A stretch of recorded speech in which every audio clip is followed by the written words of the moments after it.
Hello YouTube family तमाરું स्वागत है foodie kitchen बाबा में। आज આપણે બનાવીશું इडली संभार। તેના માટે સંભાર માટે આ રીતે ડુંગળી ટામેટા લઈ લીધા છે, હળદર લીધું છે, મીઠું, લાલ મરચું, થોડું તીખું મરચું આ રીતે લીધું છે, અથાણાનો મસાલો લીધો છે આ રીતે, વઘાર માટે જીરું, રાઈ, આ રીતે તુવેરની જે દાળ આવે તે બાફીને રેડી કરી દીધી છે મેં। આ રીતે વઘાર માટે આ રીતે મરચાં લઈ લીધા છે મેં। તે કુકર લઈ લીધું છે, તેમાં થોડું આપણે તેલ રેડી દઈશું। આ રીતે તેલ ગરમ થાય એટલે તેમાં આપણે રાઈ ને જીરું નાખીશું। આ રીતે તેલ ગરમ થઈ ગયું છે, હવે તેમાં આપણે રાઈ જીરું નાખી દીધું છે। આ રીતે સૂકા લાલ મરચાં નાખીશું। હવે તેમાં આપણે ડુંગળી અને જે ટામેટાં છે તે નાખી દઈશું સમારેલા। મિક્સ કરી લઈશું આપણે। મસાલા કાઢ્યા છે તે આપણે નાખી દઈશું અંદર।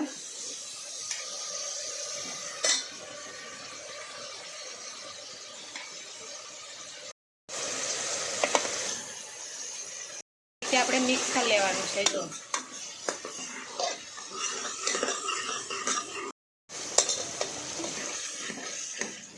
આપણે શેકાઈ ગયું છે દાળનું।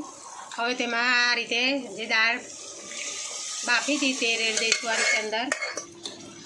આ રીતે મિક્સ કરી લઈશું। હવે તેને આપણે ઉકળવા દઈશું। હવે તેમાં થોડું આપણે લીંબુનો રસ એડ કરી દઈશું આ રીતે,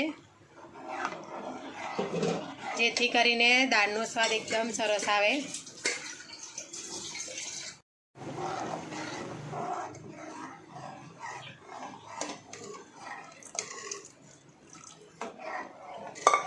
इडली बनावा माटे आ रीते इडलीनुं मैं स्टेन्ड लई लीधुं छे। तेमां आपणे आ रीते तेलवाळुं करी दईशुं थोडुं स्टेन्डने।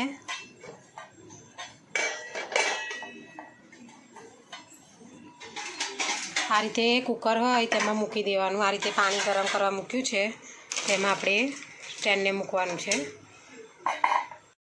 आ रीते इडलीनुं खीरुं मैं रेडी कर्युं छे। तेमां 2 वाड़की माप तमारे राखवानुं, 2 वाड़की चोखा, 1 वाड़की अड़दनी दाळ लेवानी।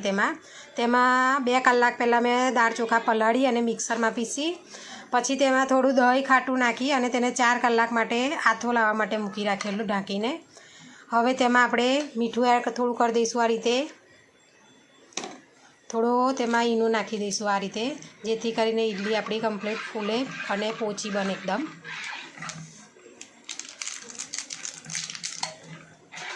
આ રીતે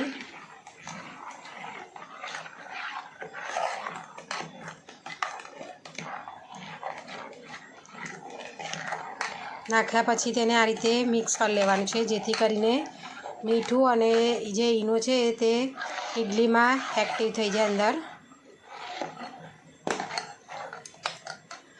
જો આ રીતે તમારે ખીરું એકદમ પાતળું પીસવાનું છે। આ રીતે બહુ જાડું ને બહુ કકરું તમારે રાખવાનું નથી। આ રીતે જુઓ।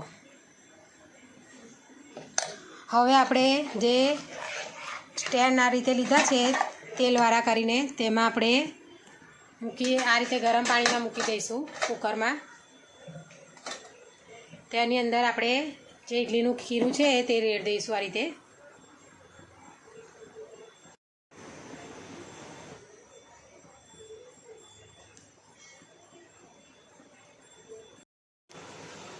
હવે બીજું સ્ટેન્ડ મૂક્યું છે તેમાં પણ આ રીતે ઇડલી આપણે ખીરું રેડી દઈશું ઇડલીનું। ખીરું ભરી દીધું છે, હવે તેને આપણે ઢાંકી દઈશું અડધો કલાક માટે। ચેક કરી લઈશું આપણે ઇડલી થઈ છે કે નહીં। તેને આ રીતે આપણે ચપ્પાની મદદથી ચેક કરી લેવાની। જો ચપ્પા પર તમારી ચોટે ઇડલી તો સમજવું તમારી ઇડલી કાચી છે।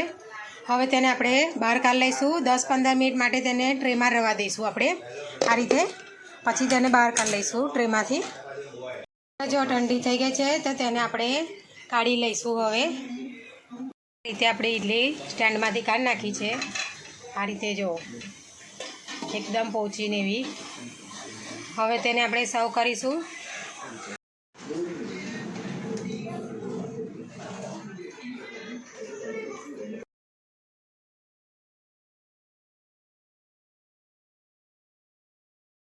ઇડલી બનીને રેડી થઈ ગઈ છે આ રીતે. જો અમારી વિડીયો તમને પસંદ આવી હોય તો લાઇક શેર સબસ્ક્રાઈબ કરવાનું ભૂલતા નહીં. Thanks for watching.